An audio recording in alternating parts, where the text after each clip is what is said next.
Good morning बेटा। I hope कि आप सभी बहुत अच्छे होंगे। कल की क्लास में हम लोगों ने देखा था कि डॉट प्रोडक्ट कैसे किया जाए। आज की क्लास में हम देखेंगे क्रॉस प्रोडक्ट के बारे में, यानी कि जब दो वेक्टर्स मल्टीप्लाई होके रिजल्टेंट भी हमें वेक्टर ही दे, उस प्रोडक्ट को कैसे किया जाए। बेटा क्रॉस प्रोडक्ट जो है वो दो वेक्टर फिजिकल क्वांटिटीज का मल्टीप्लिकेशन है, जहाँ पे उन दोनों का जो मल्टीप्लिकेशन का रिजल्ट है वो भी हमें वेक्टर ही मिलता है।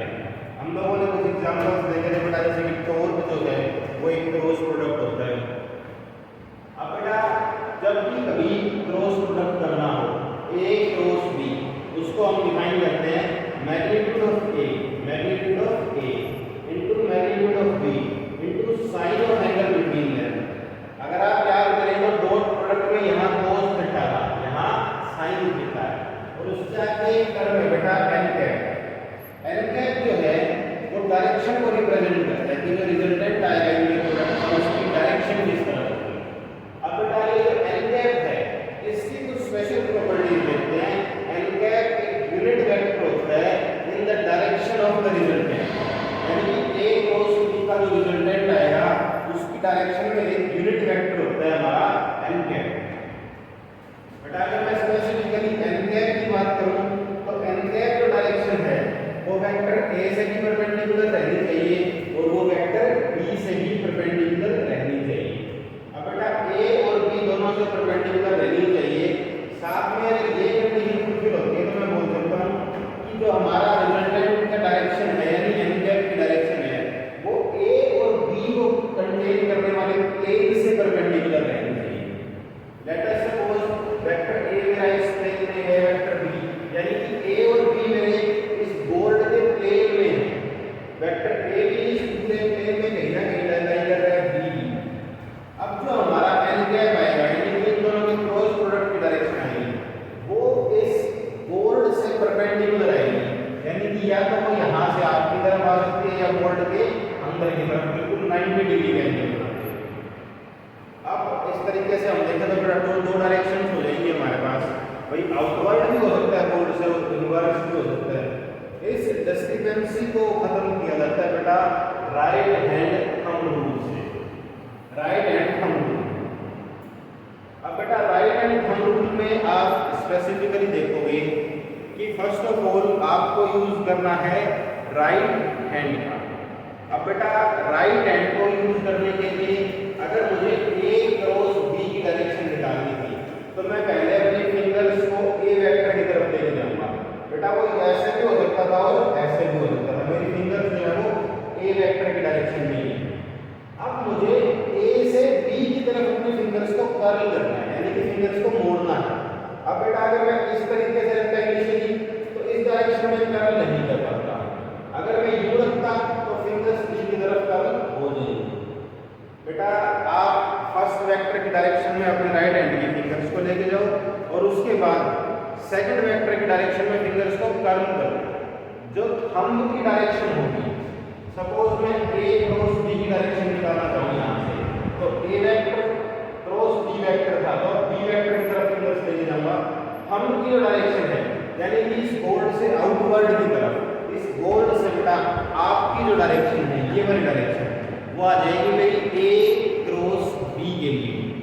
आपको ध्यान ये रखना है कि आपको लोअर एंगल की तरफ से लेके जाना है, ना कि हायर एंगल की तरफ से। बेटा आप इसको ऐसे भी ले जा सकते हैं, कोई बच्चा बोलते हैं सर हम तो इस तरफ से लेके जाएंगे तो गलत हो जाएगा। फिंगर्स को ऐसे कार्य नहीं करना, जो 180 डिग्री से कम का एंगल बन रहा हो उस डायरेक्शन से लेके जाना है। अब डिस्क्रिपेंसी कुछ बच्चों को ये हो सकती है कि सर अगर एंगल हमारा 180 डिग्री ही हो तो किस तरफ से लेके जाएं, क्योंकि अगर 180 डिग्री है तो इस तरफ से अलग डायरेक्शन आएगी और इस तरफ से अलग डायरेक्शन आएगी। बेटा 180 डिग्री पे ये डिस्क्रिपेंसी आनी ही नहीं है, क्योंकि हम लोग जानते हैं कि साइन 180 की वैल्यू 0 होती है, तो रिजल्टेंट पहले से ही हमारा 0 वेक्टर आ जाएगा, उसकी कोई डायरेक्शन आएगी ही नहीं। अब बेटा अगर इसी एग्जांपल में मैं आपको b क्रॉस a की डायरेक्शन पूछता तो पहले आप फिंगर्स को फिंगर्स को लेके जाएंगे b की डायरेक्शन में, उसके बाद a की तरफ कर्ल करेंगे तो डायरेक्शन आती है आपकी इनवर्स। ए क्रॉस बी, उसका डायरेक्शन आती है आउटवर्ड्स। अब हम इसी चीज की थोड़ी सी प्रैक्टिस कर लेते हैं बेटा कि डायरेक्शन की सेंस कैसे देखी जाएगी।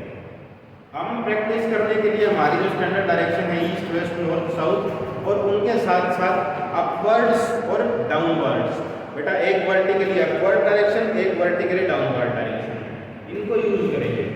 तो हमारे पास टोटल 6 डायरेक्शन हो चुकी हैं बेटा, ईस्ट वेस्ट नॉर्थ साउथ और अपवर्ड्स एंड डाउनवर्ड्स। मैं इनको इनके फर्स्ट लेटर से रिप्रेजेंट करूंगा। जैसे कि अगर मैं बोलूं एन क्रॉस एस तो आप समझ जाओगे कि नॉर्थ क्रॉस साउथ की बात चल रही है। ऐसे ही अगर मैं बोलूं एन क्रॉस डब्ल्यू यानी नॉर्थ क्रॉस वेस्ट की बात चल रही है। ऐसे ही मैं बोलूं कि यू क्रॉस एन यानी अपवर्ड्स क्रॉस नॉर्थ की बात चल रही है बेटा हमारे पास।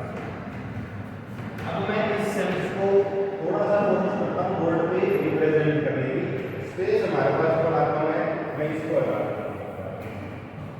अब मेरे पास जो डायरेक्शन आ गई है बेटा, ये ऐसे नॉर्थ, ये हो जाएगा साउथ, ये ईस्ट, ये वेस्ट। बेटा अपवर्ड डायरेक्शन ऐसे बाहर की तरफ निकलती हुई और डाउनवर्ड डायरेक्शन बोर्ड के अंदर की तरफ जाती है। ये हमने एज्यूम किया है। टोटल 6 डायरेक्शन बेटा। अगर मैं सबसे पहले आपसे पूछूं कि ईस्ट क्रॉस नॉर्थ की डायरेक्शन कैसे है, तो आप पहले अपने राइट हैंड के फिंगर्स को लेके जाएंगे ईस्ट की डायरेक्शन में, और अगर इनको कर्ल करना है नॉर्थ की तरफ, कर्ल करना है नॉर्थ की तरफ, डायरेक्शन आएगी हमारे थंब से, तो डायरेक्शन आ जाएगी हमारी आउटवर्ड्स, इस प्लेन से बाहर की तरफ, जिसको हमने कभी अपवर्ड भी बोला। ईस्ट क्रॉस नॉर्थ अपवर्ड्स आ जाएगा। ऐसे ही अगर मेरे को कोई पूछे कि वेस्ट क्रॉस नॉर्थ की डायरेक्शन कैसे आएगी, तो इसके लिए बेटा आप अपने राइट हैंड को पहले वेस्ट की तरफ लेके जाएंगे।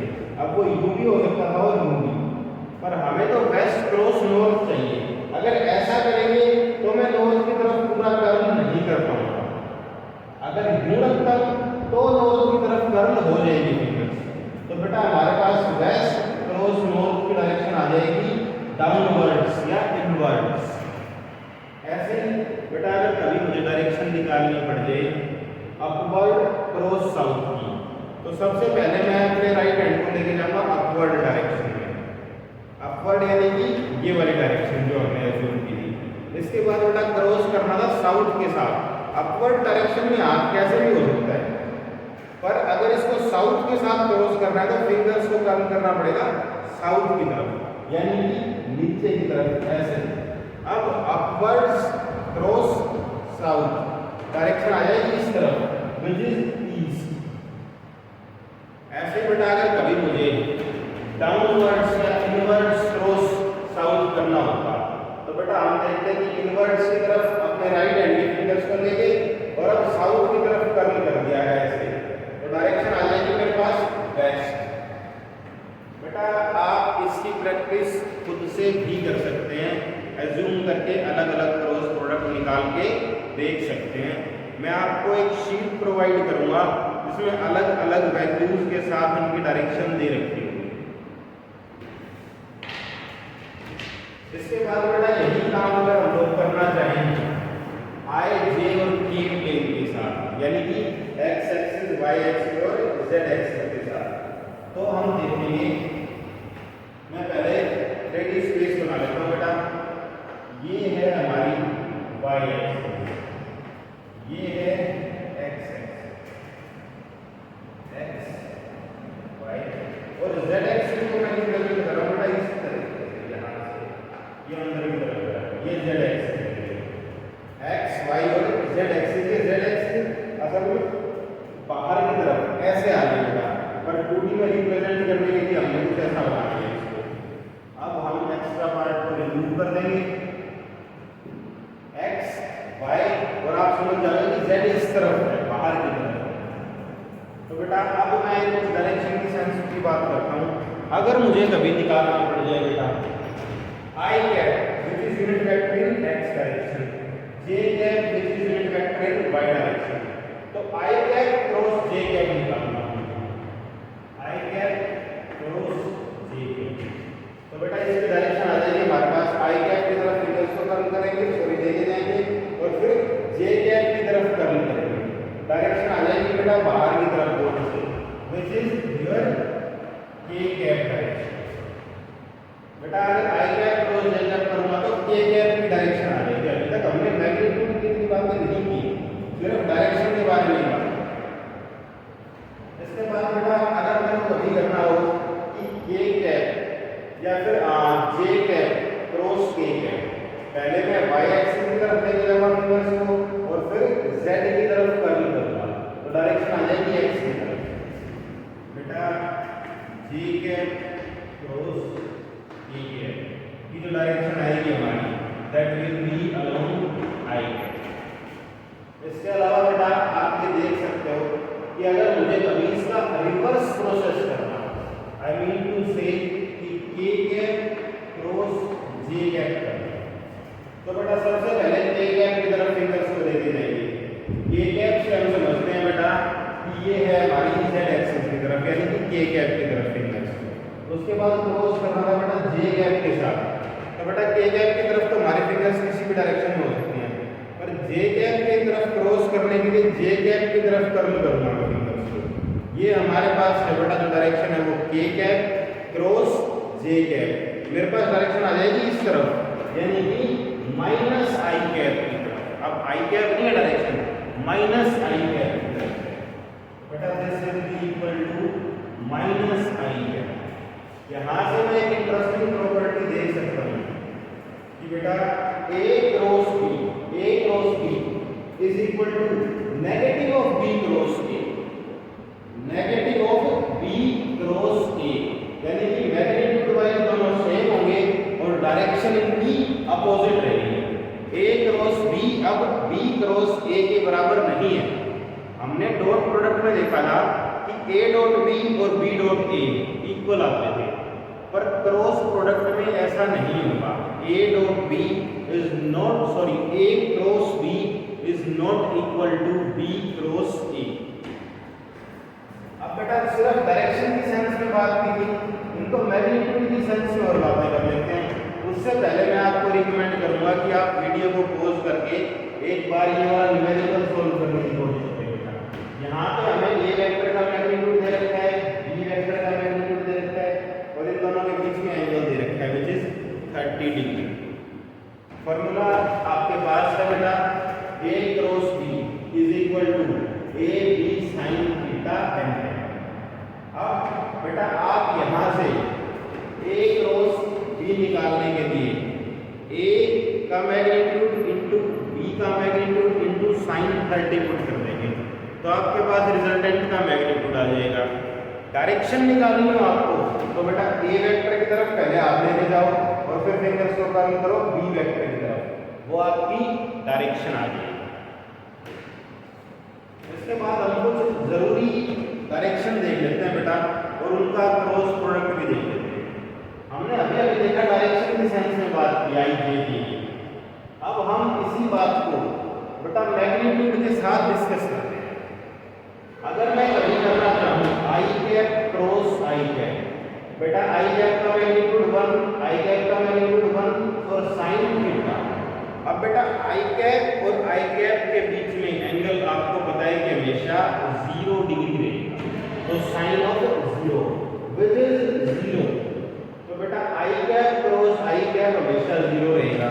ऐसे ही जे कैप क्रॉस जे कैप भी आपका हमेशा 0 रहेगा और ऐसे ही बेटा के कैप क्रॉस के कैप भी आपका हमेशा 0 ही रहेगा। अब बात करते हैं बेटा I cap cross J cap, I cap cross J cap magnitude 1 1 और बेटा दोनों के बीच में एंगल आप जानते हो 90 डिग्री है, तो 1 इंटू 1 इंटू साइन 90, तो मैग्नीट्यूड तो हमारा आ जाएगा बेटा 1 ही। और डायरेक्शन हम लोगों ने अभी देखा था बेटा कि आई क्रॉस जे, यानी कि एक्स एक्सिस की तरफ फिंगर्स को रख के वाई की तरफ कर्ल करेंगे तो डायरेक्शन आ जाएगी के कैप की तरफ। तो I cap cross J cap will be K cap. Similarly J cap cross K cap हम पहले ही डायरेक्शन निकाल चुके हैं बेटा, ये आ जाएगी आई कैप की तरफ। ऐसे ही अगर आप के कैप क्रॉस आई कैप करना चाहो, यानी कि आप पहले बेटा फिंगर्स को रखोगे आपकी z एक्सिस की तरफ के कैप, क्रॉस आई कैप। अब बेटा आई कैप इस तरफ तो नहीं है, आई कैप तो हमारा इस तरफ था, तो K cap cross I cap, this will give you J cap, upward direction आ जाएगी। K cap cross I cap is equal to J cap. अब बेटा जैसा कि हमने देखा था कि a cross b is equal to minus of b cross a, तो उस प्रॉपर्टी को यूज करते हुए मैं j cap cross i cap को लिख सकता हूँ minus k cap. Similarly i cap cross k cap तो यहाँ से लिख सकता हूँ माइनस j कैप, और k cap cross j cap को मैं यहाँ से लिख सकता हूँ माइनस i कैप। तो टोटल 9 टर्म्स में डॉट प्रोडक्ट के टाइम पे आपकी 6 टर्म्स जीरो होंगी, पर यहाँ 3 टर्म्स जीरो होंगी, बाकी 6 टर्म्स आपकी नॉन जीरो बन जाएगी। इसी की हेल्प से बेटा हम लोगों ने डॉट प्रोडक्ट को कंपोनेंट की फॉर्म में देखा था पहले। इस बार हम लोग क्रॉस प्रोडक्ट को देखेंगे कंपोनेंट्स की फॉर्म में। बेटा ए वेक्टर में मुझे रखा है ax along i cap plus ay along j cap plus az along k cap. Similarly B vector दे रखा है बेटा ax ay और az जो है वो a वेक्टर के कंपोनेंट हैं i j और k की डायरेक्शन में। ऐसे bx by और bz जो है वो हमारे b वेक्टर के कंपोनेंट हैं i कैप j कैप और k कैप की डायरेक्शन में। बेटा a क्रॉस b करने के लिए हम सिंपली a वेक्टर लिखेंगे और उसका क्रॉस करेंगे b वेक्टर के साथ, a vector cross with b vector. बेटा यहाँ अगर मैं हर टर्म को इंडिविजुअली मल्टीप्लाई करूँ जैसे कि डॉट प्रोडक्ट में किया था, तो मेरे पास एक रिजल्ट आएगा इस टाइप से। और इसको याद रखना थोड़ा सा कॉम्प्लिकेटेड हो सकता है, मैं इसको सोल्व बेटा इसी वीडियो के लास्ट में करके दिखाऊंगा, which will be the appendix part of this video. इसको प्रॉपर सोल्व इस वीडियो के लास्ट में करेंगे। उससे पहले मैं याद रखने की एक टेक्निक आपको बता देता हूँ, इसको हम बोलते हैं बेटा डिटरमिनेंट फॉर्म। बेटा a cross b is equal to determinant of this. अब डिटरमिनेंट के लिए आपको यहाँ दो लाइंस लगानी है। सबसे पहले लिखेंगे बेटा i कैप j कैप और a कैप, ये तीनों डायरेक्शन हमारी। अब इसके नीचे लिखेंगे बेटा a वेक्टर के तीनों कंपोनेंट, i वाला कंपोनेंट i कैप के नीचे, j कैप का कंपोनेंट j कैप और k कैप का कंपोनेंट k कैप के नीचे। अब क्योंकि हमें a क्रॉस b करना था तो a के कंपोनेंट्स पहले लिखेंगे और उसके बाद लिखेंगे बेटा b के कंपोनेंट्स। तो सबसे पहले डिटरमिनेंट को सोल्व कैसे किया जाए इस चीज की आगे बताऊंगा।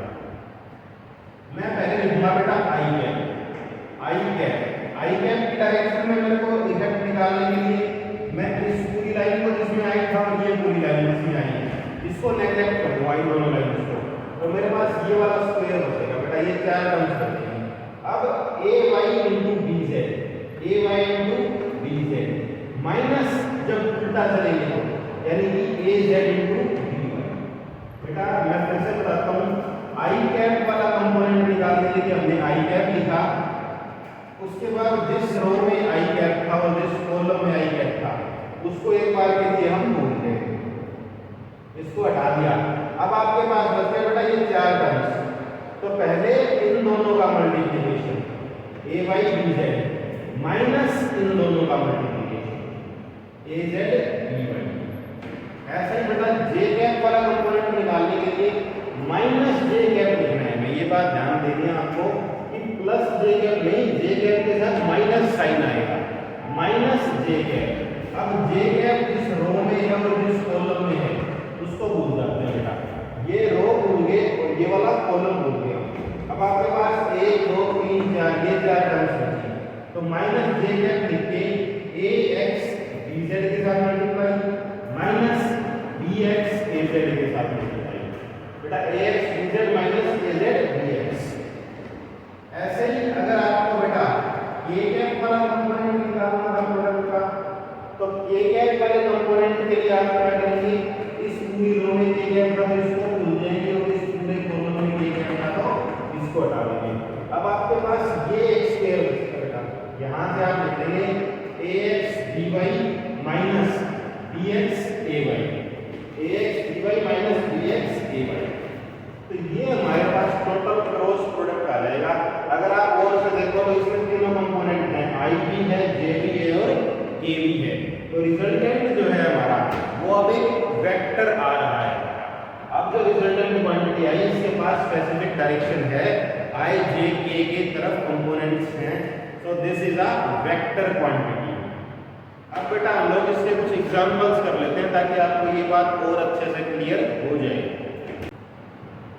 बेटा आपको वेक्टर ए दे रखा है, vector A is equals to 2i cap plus 3j cap plus k cap.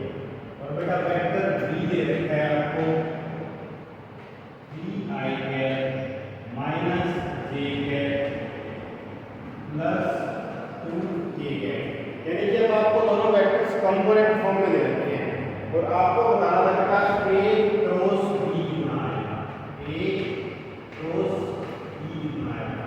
बेटा अगर यहाँ से मैं क्लोजली देखूं तो मुझे इसको डिटरमिनेंट फॉर्म में लिख लेना चाहिए, यानी कि ऊपर i कैप j कैप और k कैप। फिर वेक्टर a के दोनों कंपोनेंट्स यानी कि 2 3 और 1। अब वेक्टर b के दोनों कंपोनेंट्स यानी कि 3 माइनस 1 और 2।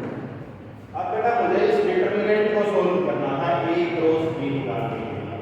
यहाँ से आप बोल सकते हो a cross b is equals to बेटा सबसे पहले i कैप और इसके साथ मल्टीप्लाई करने के लिए बेटा इस पूरी रो को छोड़ देंगे, सॉरी इस पूरे कॉलम को छोड़ देंगे और इस पूरी रो को छोड़ देंगे।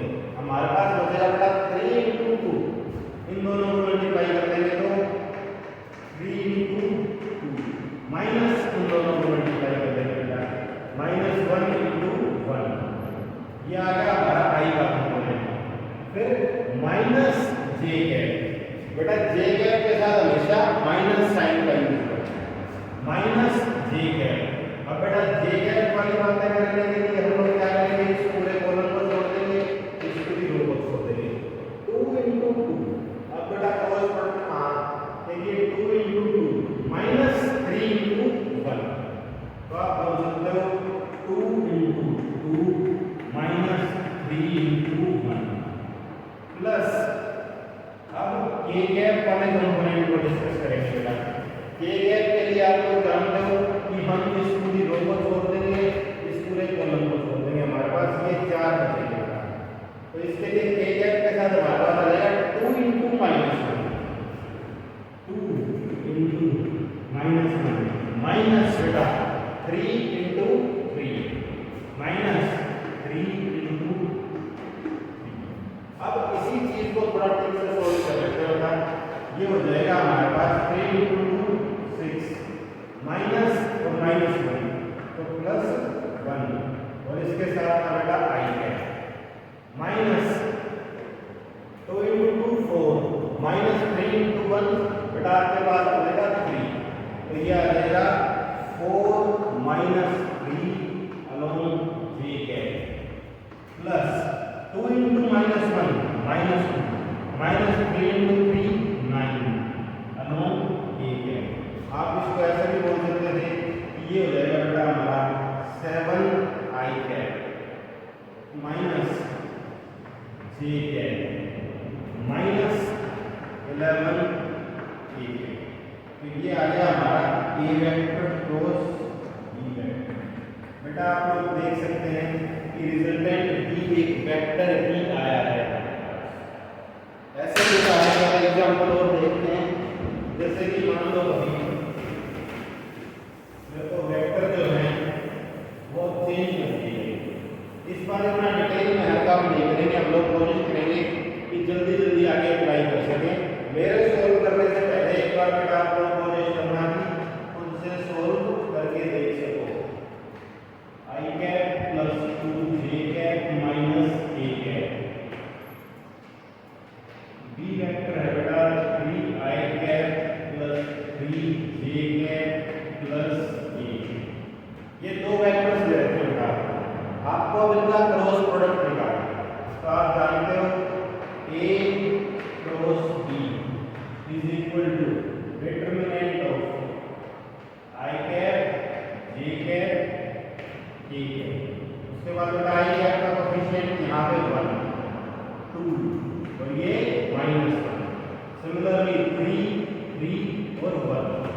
अब बेटा आप जल्दी से देख के बता सकते हो कि ए क्रॉस बी निकालने के लिए सबसे पहले आई कैप और आई कैप के साथ 2 × 1 माइनस 3 × -1 यानी कि 2 + 3 हो जाएगा आपके पास माइनस जे कैप के साथ बेटा 1 × 1 1 माइनस -3 तो ये हो जाएगा 1 + 3 1 + 3 ऐसा ही बेटा प्लस के कैप। अब के कैप के लिए हम निकालेंगे बेटा 1 × 3 -3 × 2 यानी कि 3 - 6 बेटा हमारे पास जो वेक्टर आएगा that will B 5 I cap -4 J cap -3 के कैप। तो ये आएगा बेटा हमारे पास ए क्रॉस बेटा आई होप कि आपको ये बात समझ आ गई होगी। हमारे पास अब कुछ कंफ्यूजन बच जाएगी। ऐसा नहीं है कि सारी बातें क्लियर हो चुकी हैं। हम जैसे जैसे वेक्टर्स का यूज करते जाएंगे हमारे दिमाग में वेक्टर की पिक्चर और क्लियर होती चलेगी। बेटा एक कंफ्यूजन आपको ये बच सकती है कि कभी तो हम लोगों ने इस तरीके से डिटरमिनेंट की फॉर्म से निकाल लिया, कभी A B sine theta N cap करके निकाल लिया, तो क्या दोनों केस में अलग अलग रिजल्ट आएगा हमारे पास, या ये दोनों फॉर्म कहाँ कहाँ यूज हो सकती है। अब बेटा हम एक ऐसा क्वेश्चन करेंगे जिसमें हम इन दोनों फॉर्म्स को यूज करके दिखाएंगे, इन दोनों फॉर्म्स को यूज करके दिखाएंगे। इस बार इस क्वेश्चन के लिए आपको अपना दिमाग ज्यादा सतर्क रखना है। मैं सबसे पहले इस क्वेश्चन का डायग्राम बना दूंगा। ये हमारे पास y एक्सिस, ये x एक्सिस।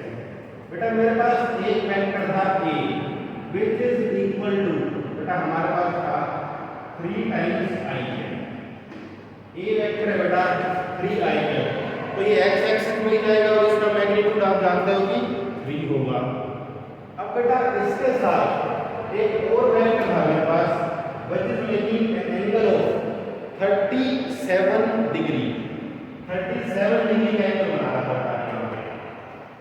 तो ये जो वेक्टर था मेरा,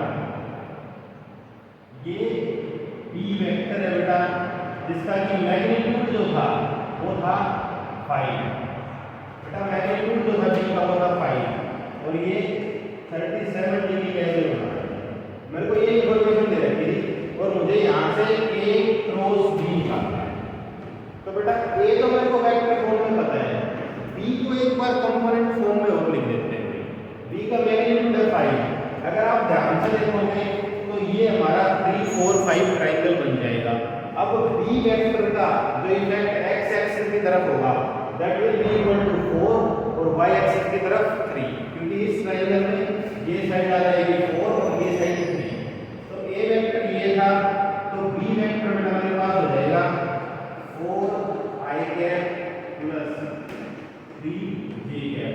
4 यूनिट चले इस तरफ और 3 यूनिट चले ऊपर की तरफ, तभी हमारा b वेक्टर आया और उसका मैग्नीट्यूड आ जाएगा 5। बेटा यहाँ से मेरे को b वेक्टर पता चल चुका है। b वेक्टर का मैग्नीट्यूड पहले से ही गिवन था मेरे पास, विच इज 5। अब मैं a वेक्टर का मैग्नीट्यूड यहाँ से निकाल सकता हूँ। a वेक्टर का मैग्नीट्यूड मेरे पास आ जाएगा बेटा 3, क्योंकि 3 यूनिट भी चले हैं हम लोग x एक्सिस की तरफ, बेटा यहाँ से एविडेंट है बात। तो अब ये इंफॉर्मेशन मेरे को मिल चुकी है, इनके बीच का एंगल मेरे को पता चल चुका है 37 डिग्री विच वाज गिवन। हम दोनों फॉर्म से इस क्वेश्चन को करके देखते हैं और देखते हैं कि आंसर कैसे निकाला जाएगा। सबसे पहले बेटा हम लोग यूज करेंगे a cross b is equal to magnitude of a into magnitude of b into sin theta और n कैप। बेटा n कैप वाली डायरेक्शन हम लोगों ने निकालना सीख लिया था राइट हैंड थंब रूल से। अब अगर आप यहां से देखो तो a क्रॉस b जो आएगा मेरा that will be equal to बेटा a वेक्टर का मैग्नीट्यूड 3 यूनिट्स, तो 3 इनटू बेटा b वेक्टर का मैग्नीट्यूड हमारा 5 units into sin of 37 degree. बेटा sin 37 याद करो 3 4 5 ट्रायंगल से ये साइड आएगी हमारी 3, तो 3/5 हो जाएगा हमारा sin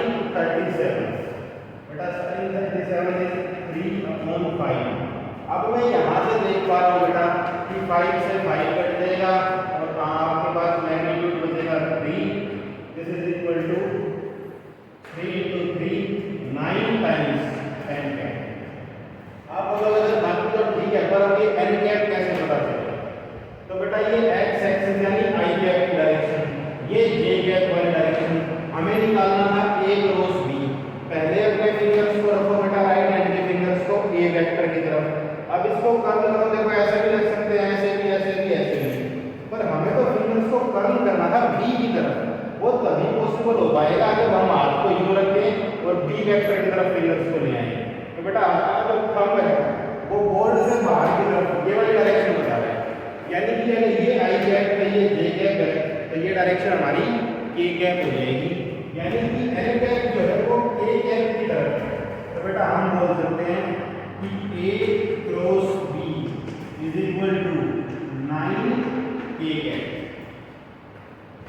ये हम लोगों ने एक फॉर्म से आंसर निकाला बेटा। कोई बच्चा बोलता है सर कंपोनेंट फॉर्म जो सीखी थी हम उससे आंसर निकालना चाहते हैं।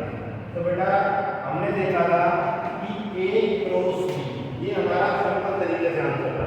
अब कंपोनेंट फॉर्म देखते हैं बेटा, a cross b is equal to बेटा determinant i cap j cap और k कैप। अब बेटा पहले a वेक्टर लीजिए करेंगे, a था i कैप के साथ तो था बेटा 3, ये भी 0 और ये भी 0, क्योंकि हमारे पास j कैप और k कैप का कोई भी कंपोनेंट है ही नहीं। इसके बाद बेटा मैं बात कर लेता हूँ b वेक्टर के लिए। अब b वेक्टर के लिए मेरा i कंपोनेंट मैं जानता हूँ कि 4 था, j कंपोनेंट 3 और k कैप का कंपोनेंट 0। हमें ये डिटरमिनेंट सॉल्व करना है बेटा। सबसे पहले i कैप के लिए मैं लिख देता हूँ इसको a cross b is equal to, सबसे पहले i कैप के लिए ये काम करेंगे बेटा। तो i कैप के लिए 0 into 0 0 माइनस 3 into 0 भी 0 माइनस j कैप। बेटा j कैप के लिए इस कॉलम को छोड़ना है ये रो, तो 3 into 0 0 माइनस 4 into 0 0, यानी कि i कैप की तरफ भी कोई कंपोनेंट नहीं आया और j कैप की तरफ भी कोई कंपोनेंट नहीं आया, प्लस k कैप। अब बेटा k कैप के लिए ये रो और ये कॉलम ढूंढना हमें, 3 into 3 यानी कि 9 माइनस 4 into 0 यानी 0। तो बेटा आपके पास आ जाएगा 0 i cap plus 0 j cap plus यहाँ से कुछ काम आ रही है बेटा विच इज 9 k कैप।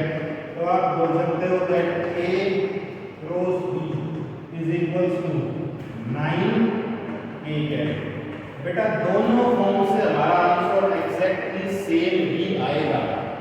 मैं आपको बस ये दिखाने की कोशिश कर रहा था कि दोनों फॉर्म को कब अप्लाई करना है। अगर आपको मैग्नीट्यूड और दोनों वेक्टर के बीच में एंगल दे रखा हो तो आप अप्लाई करो बेटा इस फॉर्म को। अगर आपको